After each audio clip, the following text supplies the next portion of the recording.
Hi friends, welcome to my YouTube channel. সকল দর্শক বন্ধুকে আবারও স্বাগতম জানাচ্ছি আমার ইউটিউব চ্যানেলে। আর যারা নতুন বন্ধু তাদেরকে আমন্ত্রণ জানাচ্ছি চ্যানেলটি সাবস্ক্রাইব করে পাশে থাকার জন্য। Here I am requesting to my all of new viewers and friends who are just now connected through this YouTube or cooking video. Please subscribe my YouTube channel and stay connected. And if you guys are enjoying my cooking video of any of parts, so please don't hesitate to give a like and share with your near and dear ones. তো বন্ধুরা, আমার রেসিপিটি যদি আপনাদের ভালো লেগে থাকে সেই ক্ষেত্রে বিনীত অনুরোধ জানাচ্ছি ভিডিওটি লাইক এবং শেয়ার করে বরাবরের মতো পাশে থাকার জন্য। আর বন্ধুরা, আজ হলো হোলিকা দহন, কালকে হচ্ছিল শুভ হোলি। তো এই হোলিকে মাথায় রেখে একটি মিষ্টি রেসিপি আজকে করছি, যেটা কিনা আমাদের বাসায় অনেক সময় হয় এবং খুবই মজাদার। সেটা হচ্ছিল বাদামের নাড়ু বা লাড্ডু, যেটা আপনারা বলতে চান বলতে পারেন, বাট আমরা বলি বাদামের লাড্ডু। তো বন্ধুরা, today's we are presenting a very delicious and tempting, it's a Holi special dessert recipe, it's a peanuts laddu recipe. So let's get started. তো এখানে নিয়ে নিচ্ছি আমি পিনাটস, মুগফলি যেটাকে বলা হয়, নিয়ে নিচ্ছি এখানে আমি চিনি, নিয়ে নিচ্ছি আমি এখানে বেসন। তো এখন আমি এখানে বন্ধুরা, এখানে আমি 1 কাপ বাদাম সেদ্ধ করে নিব।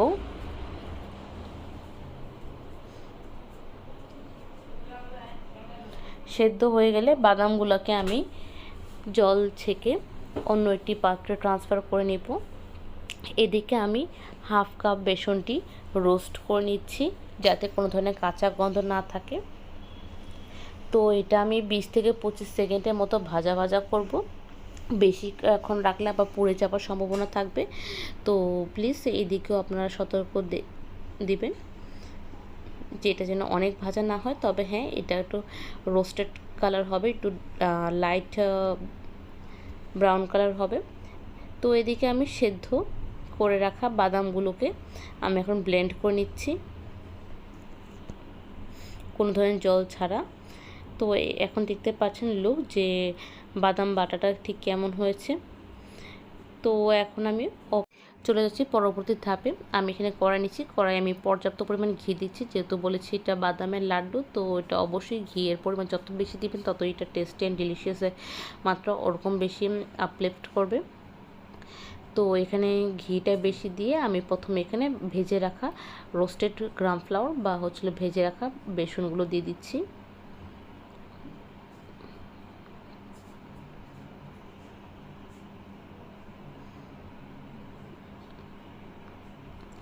দিয়ে এভাবে ভালো করে আমি এটাকে ঘিয়ের সাথে মিক্সড করে নিব। আমি এখানে যা ঘি দিয়েছি তারপরেও আমি আরও ঘি দিয়েছি।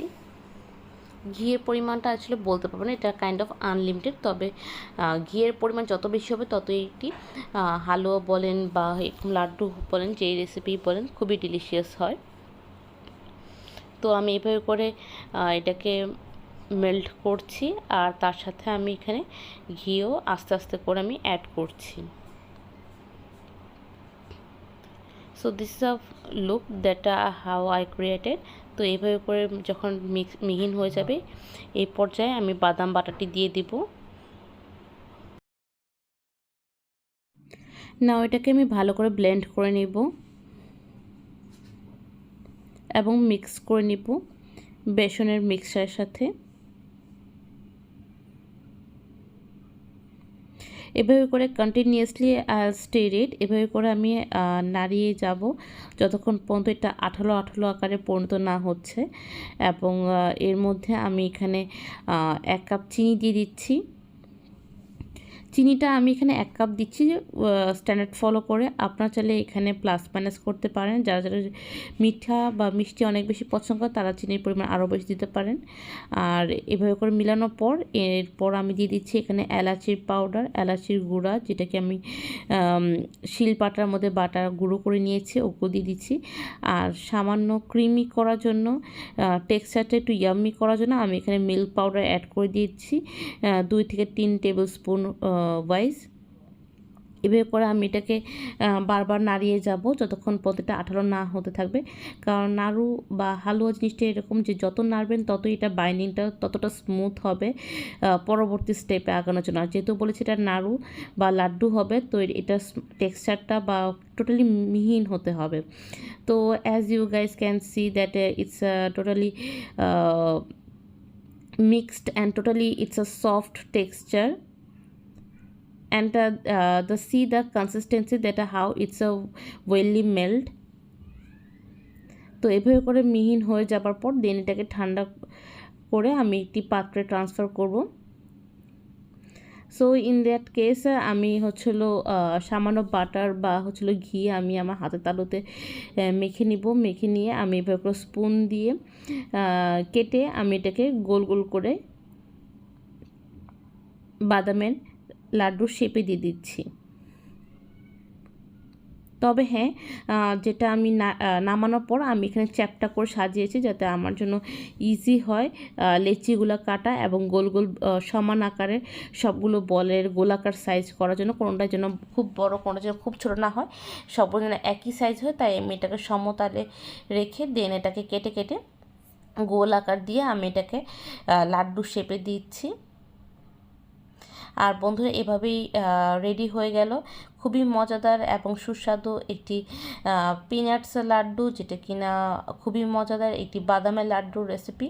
তো আশা করি বন্ধুরা আপনাদের ভালো লেগেছে। আর তারপর আপনাদের কেমন লাগলো অবশ্যই আমাদেরকে মন্তব্য সেকশনে জানাবেন। আপনাদের প্রতিটি মন্তব্য আমাদের উৎসাহের কারণ হয়ে থাকে।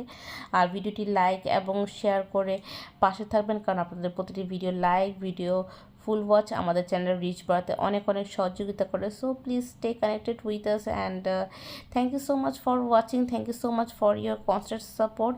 তো বন্ধুরা আজকের রেসিপিটি এতটুকুই রইল। আবারও দেখা হবে, কথা হবে অন্যটি রেসিপি নিয়ে, অন্যরকম কথোপকথন নিয়ে। ততক্ষণ পর্যন্ত সুস্থ থাকুন, ভালো থাকুন, take care, tata, bye bye and good night.